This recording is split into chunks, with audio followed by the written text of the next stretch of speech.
Stop pretending this hurts you, my mother said, not even looking at me. Everything we did was for the family. If you don't like it, you're free to leave. That was the moment something inside me finally snapped. Not loudly, not dramatically, just a quiet, clean break, like a bone that's been cracked for years finally giving way. I remember noticing stupid details in that moment. The hum of the refrigerator, the way my father's reading glasses slid halfway down his nose, the faint smell of turmeric and oil from the lunch my mother had cooked for everyone else. No one noticed me standing there with my hands shaking. No one cared. From the outside, we looked like a respectable, middle-class family. 2 parents, 2 kids, decent house, decent neighborhood. No scandals, no screaming matches in the driveway. That families like ours don't explode. They rot. I was the older child, the responsible one, the mature one, which is adult code for the kid we don't worry about because they don't complain. My sister Lena was 2 years younger, and Lena was everything. She was beautiful in a soft, helpless way, the kind of girl adults instinctively wanted to protect. Teachers praised her even when she underperformed. Relatives brought her gifts just because. If Lena cried, the house stopped. If I cried, I was told to be grateful. When Lena failed a math exam, my parents hired a tutor. When I failed, my father said, "I expected better from you." When Lena wanted art classes, they rearranged the budget. When I asked about university prep courses, my mother sighed and said, "Do you think money grows on trees?" At first, I thought this was normal. There's a term I learned much later. Golden child. The child whose mistakes are forgiven, whose needs are prioritized, whose potential is endlessly hyped, even when it doesn't exist. Then there's the other one, the utility child. That was me. I cooked when my mother was tired. I picked up Lena from school when she forgot. I helped my father with paperwork, forms, bills, things he didn't understand. By 16, I was basically a third parent.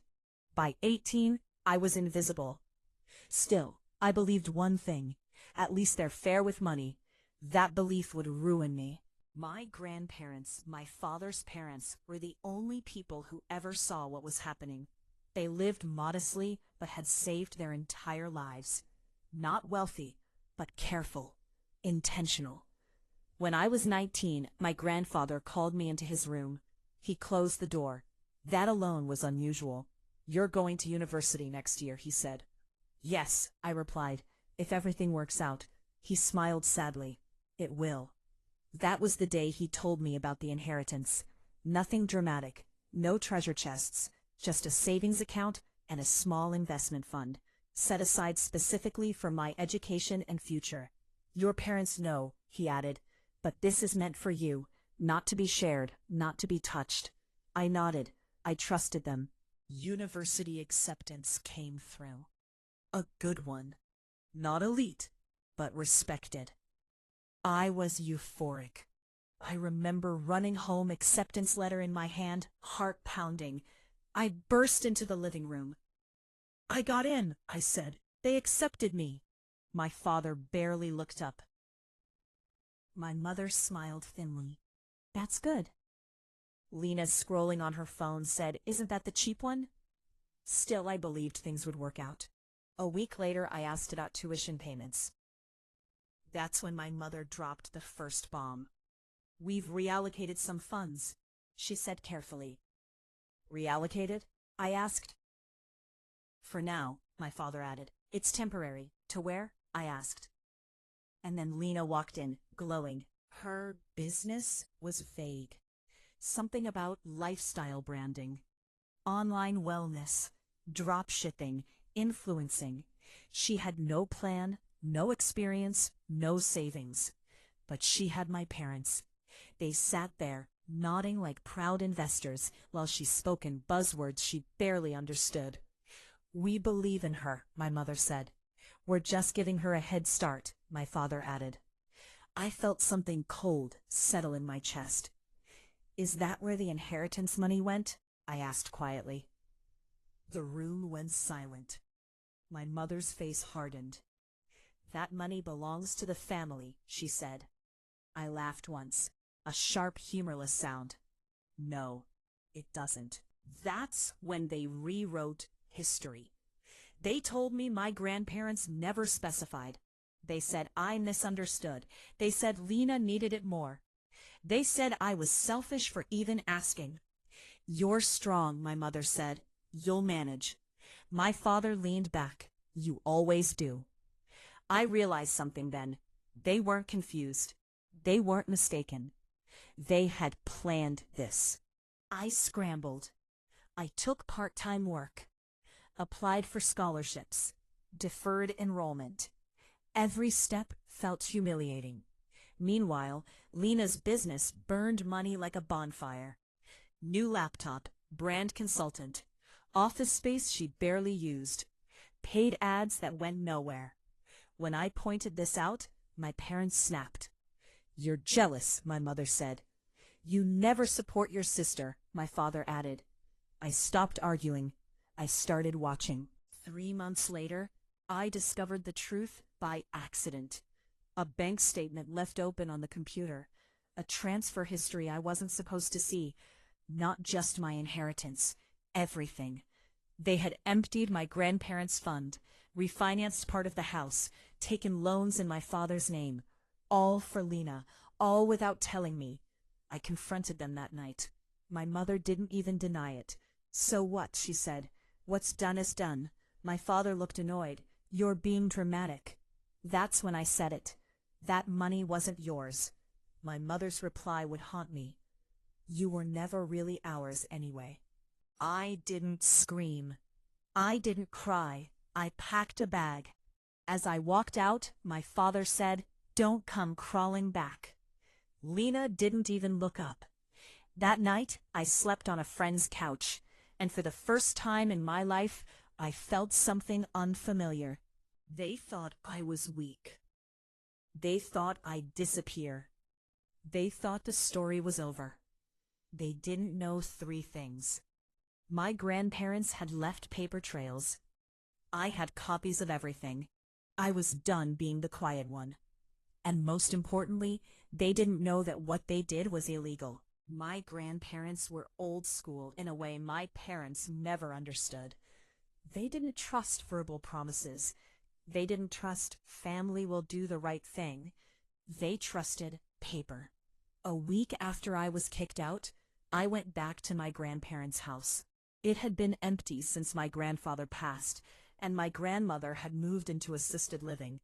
The house was in legal limbo. No one had bothered sorting it yet. I still had a key. I wasn't even sure what I was looking for. Closure, maybe, or proof that I wasn't crazy. I found it in the study. A locked filing cabinet. The same one my grandfather used to joke about. This is where I keep the boring stuff that keeps people honest. Inside were folders, labeled, meticulous. Wills, trust documents, bank instructions, and one folder with my name on it. I sat on the floor and read every page. Then I read them again. Then a 3rd time, slower. The inheritance wasn't just intended for me, it was legally restricted. The funds were placed in a conditional trust, administered temporarily by my parents only until I turned 21. The clause was crystal clear. 1, the money was solely for my education and housing. 2, any diversion of funds required my written consent. 3, unauthorized use constituted misappropriation and breach of fiduciary duty. There were signatures, witnesses, dates, and best of all, a final line my grandfather had added himself. If the administrators violate these terms, the beneficiary is entitled to full recovery, including penalties. I laughed, not because it was funny, because it was perfect. I didn't storm back to my parents. I didn't confront Lena. I didn't warn anyone. I made an appointment with a lawyer. A boring one. Middle-aged, gray-suit, no flashy office. The kind of person who doesn't bluff. I slid the documents across his desk. He read silently. His eyebrows lifted once. Then he went very, very still. How long has this been happening? About a year. And you never signed anything authorizing this? No, I said. He exhaled slowly. They didn't just steal from you, he said. They committed fraud. Here's the thing people don't understand. You don't need a dramatic courtroom scene to destroy someone legally. You just need records. The lawyer explained it to me calmly, almost gently. My parents had accessed restricted trust funds, lied to the bank about authorization, used the money for unrelated purposes, taken loans using false representations. Each action alone was bad. Together, it was devastating. They're exposed on multiple fronts, he said. Civil liability, potential criminal investigation, and the bank will not be kind. I thought of my father's pride, my mother's social circle, Lena's smug confidence. We started small. A formal demand letter. Not emotional, not angry, just facts. Amounts withdrawn, dates, legal citations, a deadline to respond. My lawyer warned me. Once this goes out, there's no going back. I smiled. Good. The letter went out on a Monday. By Wednesday, my phone was blowing up. My mother called first. I didn't answer. My father called next. I didn't answer. Then Lena called. That surprised me. Her voice was sharp, annoyed. What the hell is this? I let the silence stretch. You're embarrassing us, she snapped. Why are you doing this? Because it's mine, I said calmly. She scoffed. You're really going to sue your own family? I almost laughed. You already robbed me, I said. I'm just documenting it. She hung up. An hour later, my father left a voicemail. You've made your point. Let's talk like adults. Here's where things accelerated fast. Once the demand letter referenced specific account numbers, the bank launched its own internal review. They froze the accounts. All of them. Personal, business, joint. Lena's company couldn't pay rent. My parents' cards declined. Automatic payments bounced. They wanted to meet. Neutral ground, coffee shop, public place. I agreed. They arrived together, like a united front. They looked tired. My mother forced a smile. You didn't have to take it this far. Yes, I said. I did. My father leaned in. You're ruining this family. I met his eyes. You already did. They offered a deal. Partial repayment. Eventually. Once things stabilized. I shook my head. That money doesn't exist anymore, my mother snapped. It's gone. I know, I said. That's why the penalties matter.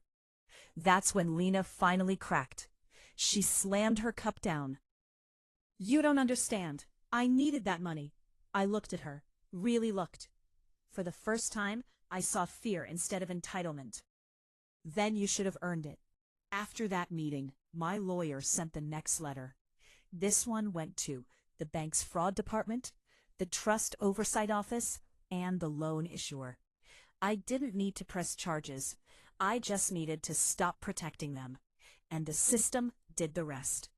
It wasn't dramatic at first. Just quiet consequences. Lena's business accounts were closed. My parents' credit rating collapsed. Loan repayments were called in early. Then came the notice about the house. The house they refinanced without telling me, the one tied to the fraudulent loans. It was now collateral, and the bank wanted its money. Banks are friendly when they want your money. They are merciless when they want it back. 2 weeks after the accounts were frozen, my father received the certified letter. I know because he forwarded it to me, unopened, like a coward, hoping I'd make it go away. It wasn't dramatic. No threats, no raised voices, just facts. The loans tied to Lena's business were now classified as high risk due to misrepresentation. Early repayment was required. Failure to comply would trigger asset seizure.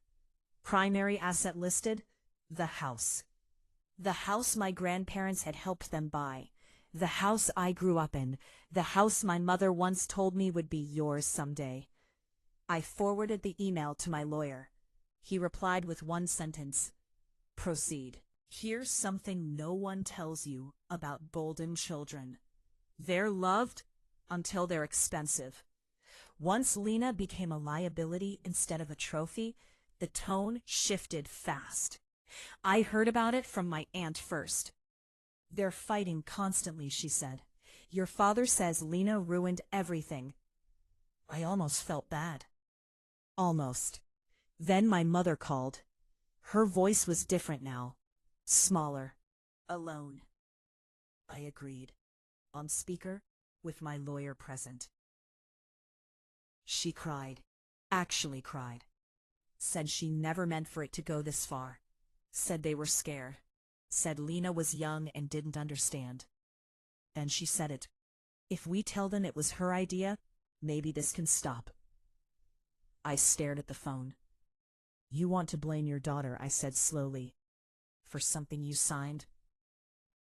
There was a pause. She pressured us, my mother whispered. I felt something inside me go cold. That was the moment I stopped seeing her as my parent. Lena didn't take the shift well. When my parents cut her off financially, she lost it. She showed up at my apartment unannounced, crying, yelling, demanding. You did this, she screamed. You're destroying my life. I let her talk, let her spiral. Then I said, you built your life on stolen money. She slapped the wall. You always hated me. No, I replied. I was raised to sacrifice for you. There's a difference. She left after that. 2 days later, her landlord filed an eviction notice. The bank moved faster than my parents expected. An appraisal, a notice, a timeline. They still thought I'd stop it. They still believed I needed them. My father called one night, voice thick with panic. If we lose the house, we lose everything. I said nothing. You want revenge, he snapped. Fine, you win. Just stop this. I finally spoke. This isn't revenge, I said. This is math. The house went to auction quietly. No signs, no neighborhood gossip, just a listing. I didn't tell anyone I planned to attend. I sat in the back of the room, anonymous, heart steady. The opening bid was low. No one wanted a house with legal baggage. I raised my hand. Once, twice. The gavel fell. Sold. I didn't tell them immediately. I let the bank handle it. When the official notice arrived, my parents thought it was a mistake. My mother called screaming. You can't do this. I corrected her. I didn't, I said. The bank did. I just bought what you lost. Silence. Then a sound I'd never heard from her before. A sob. They wanted to see me. One last time. We met in the now empty house. Boxes everywhere. Bare walls. Echoes. My father looked smaller. My mother wouldn't meet my eyes. This was our home, she said. You used it as collateral, I replied. Lena wasn't there. They had kicked her out weeks earlier. We're your parents, my mother said weakly. I looked around the room. At no point, I said, did you act like it. She whispered, please. That word used to control me. Buying the house wasn't the end. It was the leverage. Once the ownership transferred, my lawyer filed the final civil claim. This time not just for recovery of funds, but for damages. Unauthorized use, breach of fiduciary duty, financial harm due to delayed education, emotional distress tied directly to financial abuse. My parents' defense collapsed almost immediately. They had no receipts, no authorizations, no explanations that held up under scrutiny. The judge didn't raise his voice, didn't lecture. He simply ruled. Full repayment, additional penalties, legal costs, and a line that sealed it. The defendants demonstrated a clear pattern of intentional misuse of entrusted funds. Intentional. After the ruling, things moved fast. Wages were garnished, remaining accounts were seized, retirement savings were partially liquidated. The irony wasn't lost on me. They had stolen from my future, so the law took theirs. My father was forced into early retirement. My mother sold jewelry she'd once bragged about. They moved into a small rental on the edge of town. No more dinner parties. No more pretending. She showed up 6 months later. Thinner, quieter, humbled in a way I'd never seen before. She didn't yell this time. She cried. "They cut me off," she said. "I didn't know where else to go." I listened. She told me her business failed, her friends disappeared, my parents blamed her for everything. "They say this is my fault," she whispered. I believed her. And still, "It isn't my responsibility," I said. She looked at me like she was seeing me for the first time. "You're different," she said. "No," I replied. "I just stopped bleeding for you."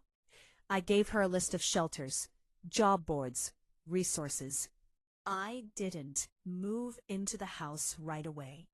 At first, it felt haunted, not by ghosts, but by memories of being small and unheard. I renovated slowly. New paint, new furniture, new locks. I turned my old bedroom into an office, the dining room into a library. I erased their version of the past and built my own. The house didn't feel heavy anymore. It felt earned. My parents tried once more. A letter, handwritten, apologetic, vague, careful not to admit fault. They asked to reconnect, to heal. I never replied, not out of spite, out of clarity. You don't rebuild bridges with people who set them on fire while you were standing on them. I went back to university, graduated, built a career I actually enjoy. I sleep peacefully. I trust myself. I don't flinch when my phone rings. And sometimes, very rarely, I think about that sentence my mother said. You were never really ours anyway.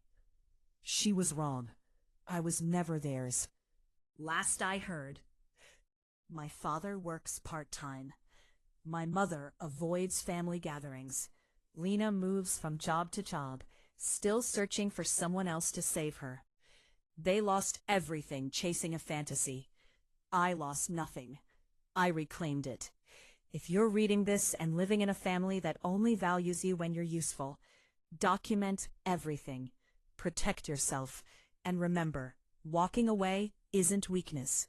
Sometimes it's the smartest move you'll ever make.